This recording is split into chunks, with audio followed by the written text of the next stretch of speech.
Hello.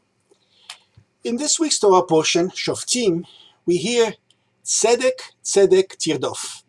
Justice, justice shall you pursue.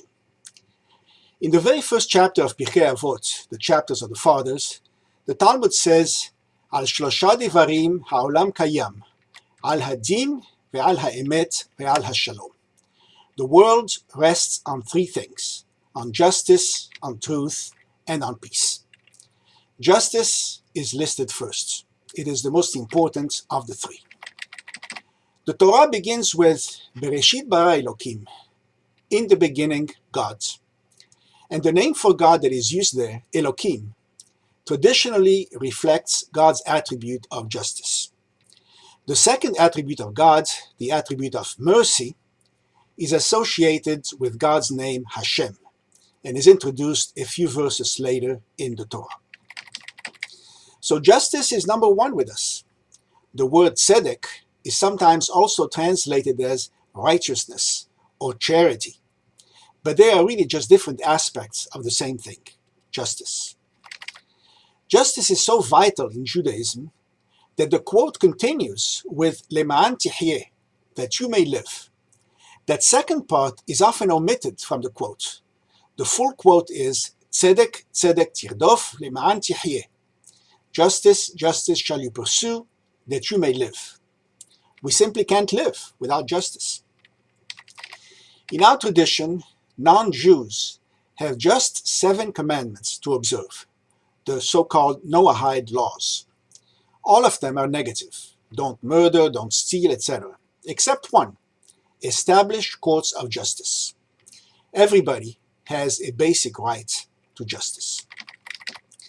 The Hebrew word tirdof is usually translated as pursue, or follow, or seek. Some say it is stronger than that. It means chase, which implies justice is trying to run away from you. Also, any of these translations says that you should try your best to dispense justice, but in truth, try as you may never reach it. We are commanded to pursue justice in all our dealings, with the implication that we may not succeed in catching it, as we are only human. It is not easy to attain justice. Many commentators have asked the question, why is the word justice repeated in justice, justice shall you pursue? There must be a reason. Our sages tell us that no word in the Torah is superfluous. There is a purpose to every word. It's up to us to find it. Let us review together some of the explanations that have been offered. The first explanation is for emphasis. Never neglect to mention the obvious. That is what is known as the pshat, the first level of understanding of the Torah.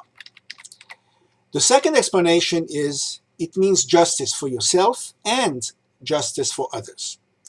Just as you must try hard to secure justice for yourself, so you must also try hard to secure it for others. And frequently you will find that by securing it for others, you secure it for yourself as well down the road. The two are not independent.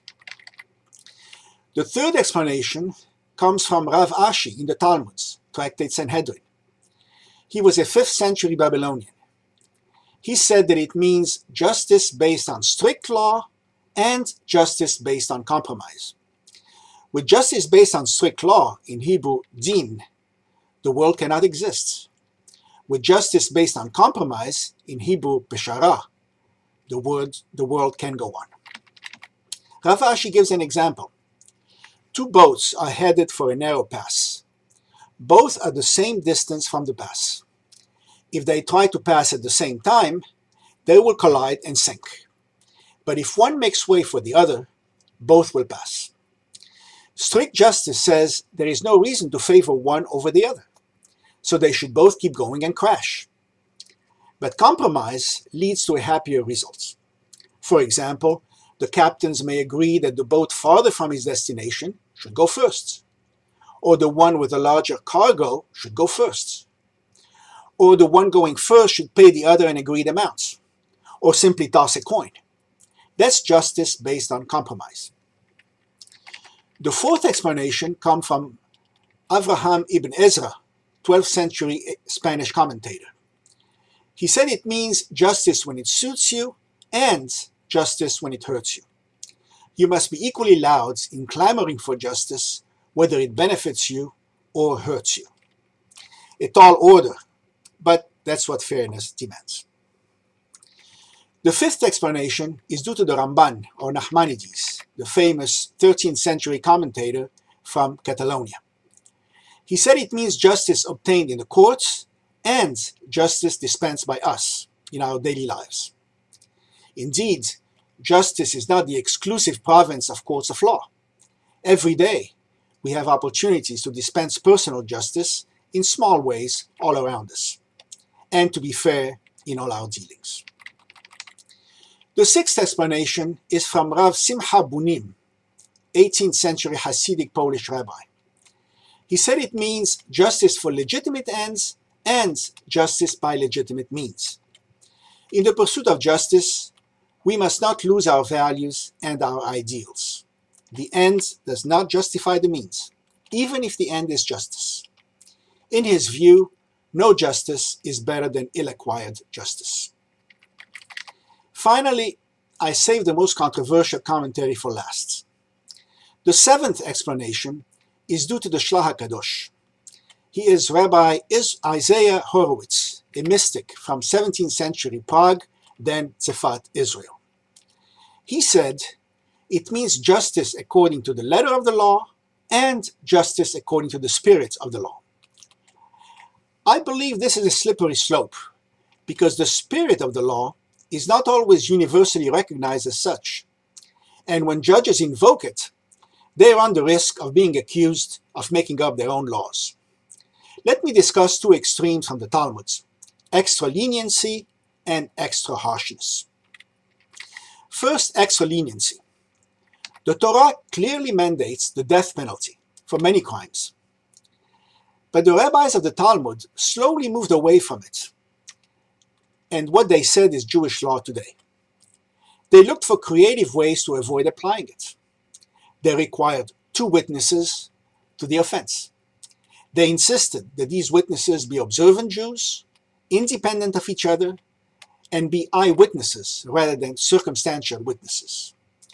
They required evidence that the defendant was instructed before the event that what he was doing could cost him his life, etc. The Talmud in Tractate Makot says that a court that sentences one person to death in 7 years is a bloody court. Rabbi Elazar ben Azariah added, it should be once in 70 years. Rabbi Tarfon and Rabbi Akiva added, if we were on the court, no one would ever be put to death. Then there was the expected pushback.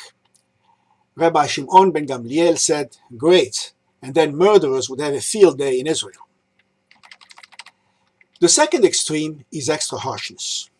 In the Talmud, Tractate Sanhedrin, Rabbi Eliezer ben Yaakov said, I have heard that the courts may even pronounce sentences not prescribed by the Torah, yet not with the intention of disregarding the Torah, but on the contrary, in order to safeguard it. He gave the example of a man flogged for having intercourse with his wife in public, which is not a punishment prescribed in the Torah. He gave another example of a man stoned to death for riding a horse on Shabbat, which is only a rabbinic prohibition and not a Torah prohibition, and so cannot carry the death penalty. The justification given in the Talmud was that those were times when Greek influence was so strong that it pushed Jewish observance to an all-time low, and extra harshness was required to make sure it did not sink even lower. But one can argue, are people not entitled to know ahead of time the precise legal consequences of their actions? Are there times when the law must be broken in order to save it? The Shlach HaKadosh continues. The first justice is directed to judges who judge in accordance with Torah law. The second justice is for emergency decrees, which are done occasionally by a prophet or king in order for the world to exist. Therefore, the verse concludes that you may live and inherit the land for which the Lord gives you. As Rabbi Yohanan said in the Talmud, Tractate Bava Metzia, Jerusalem was destroyed only because they gave judgments therein in accordance with biblical law and did not go beyond the letter of the law, Talmudic law. Now, there is no question that some extra-legal input is required. The Midrash says, in creating the worlds, God combined the two attributes of justice and mercy. Thus said the Holy One, blessed be his name, if I create the worlds with the attribute of mercy, sin will abound. And if I create it with the attribute of justice, how can the world exist? Therefore, I create it with both attributes, mercy and justice, and may it thus endure. But this quote does not tell us how much justice and how much mercy to apply in a given case. It does not tell us whether one of them can be negative, as in the case of extra harshness, more than 100% of justice and a negative amount of mercy. That is left as an exercise for the reader. This tension is still with us today, as some activist judges go beyond the letter or even spirit of the law based on personal extra-legal considerations. The general issue of activism on the bench is not going to be resolved anytime soon. God said, justice, justice shall you pursue, but it is up to us to figure out what it really means. Shabbat Shalom.